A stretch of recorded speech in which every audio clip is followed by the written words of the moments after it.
Welcome to Organist Launchpad, a series of educational videos from the Royal Canadian College of Organists. My name is Jonathan Oldengarm, and I'm Minister of Music at Metropolitan United Church in Toronto, Ontario. In this series of videos, I'll be talking about hymn playing in the Protestant tradition. Hymn singing is a foundational element of Protestant worship. From the very beginning, the Reformers saw the learning and singing of hymns as a cornerstone of believers' theological education. Singing scripture, the creeds, and devotional poetry was not only an expression of praise, but it was also an important pedagogical exercise. There were, of course, differing views on what should be sung. John Calvin and his followers believed strongly that only the words of scripture could be sung in worship. The Psalms, the Magnificat, the Nunc Dimittis, the Lord's Prayer, the Song of Zechariah, and a few other texts. And to that tradition, we owe the richness of the Genevan Psalms, the work of Louis Bourgeois, Clément Marot, Théodore Dobyns, and others. Think of All People That on Earth Do Dwell and its noble, universally known melody that in the English-speaking world we refer to as Old Hundredth. Luther and his followers believed that Scripture could inspire poets and hymn writers to create insightful and theologically sound devotional texts that could properly be used in worship. And to the early Lutherans, we owe that treasure trove of great hymnody that is still sung by Christians worldwide. Think of Now Thank We All Our God, Praise to the Lord the Almighty, or Savior of the Nations, Come. More on those historical traditions later, and about the history of using instrumental accompaniment with congregational singing. For now, let's consider what basic tasks the organist or pianist has to fulfill when leading congregational hymn singing. First, we have to set a clear rhythm and tempo. Second, we have to allow for a natural and intuitive sense of phrasing and breathing. Third, we have to reflect the sense of the words without becoming a distraction or too obvious.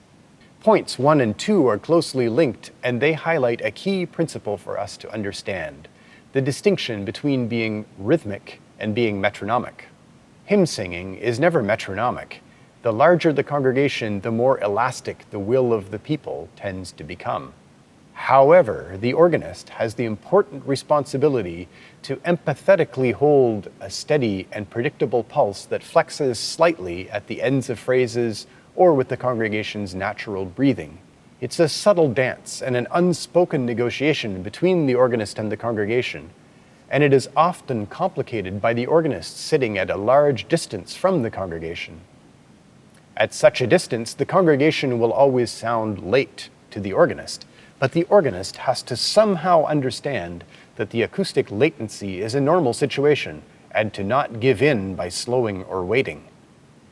Hearing without listening is one way I think of it. The best way to play hymns well, with good, elegant, and sensitive phrasing, is to spend a good deal of time singing them. Be aware of where breaths are required and where the congregation will need or want to breathe. There's an aesthetic or philosophical choice to be made here. Do we phrase with the punctuation of the text, or do we go with the phrase structure of the melody? Take the case of Crimond, The Lord's My Shepherd.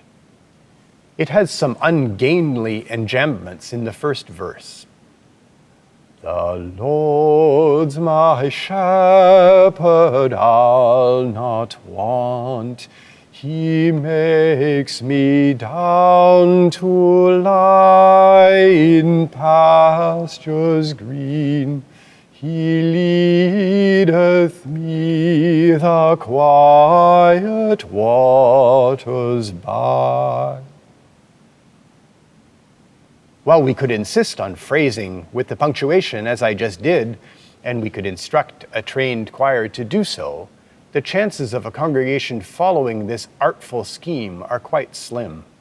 While phrasing with the musical structure of the melody does some violence to the sense of the poetry, in this case, it's probably the most pragmatic and realistic solution if we want the congregation to sing together. We then come to the question of tempo. What's the right tempo for a hymn? My answer here is going to be deeply unsatisfying. It all depends. It depends on local traditions and expectations. Some congregations have a custom of singing more quickly than others. A large reverberant room with a large congregation is probably going to be more conducive to broad, generous hymn tempi. A small, intimate chapel service with piano accompaniment or a small positive or a guitar might be better served by brisker tempi.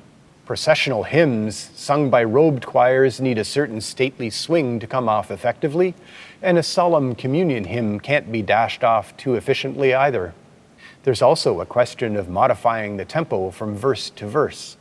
A soaring last verse descant or re-harmonization probably needs a bit of extra space and declamation to be appreciated to full effect. Touch and articulation is another one of those subjective matters. Should hymns be played legato or slightly detached? Again, it depends. The affect of the hymn, the tradition from which the tune comes, the nature of the harmonization, the properties of the instrument at hand, the registration, the playing tradition one is following in the moment, the acoustics of the room, the way the congregation is responding or not rhythmically, and a host of other factors will all come into play. How long should the last note of each verse be? How much time to take between verses? Again, there are many correct answers to these questions. The key principle on this one is that there must be consistency within any one hymn so that the congregation knows and feels exactly what to expect.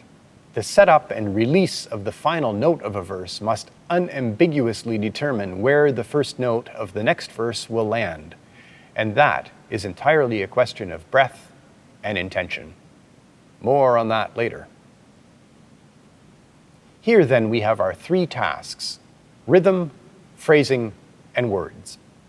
In the next three segments, we'll look at three different hymns from three different streams of the Protestant tradition to see how we can fulfill our duty.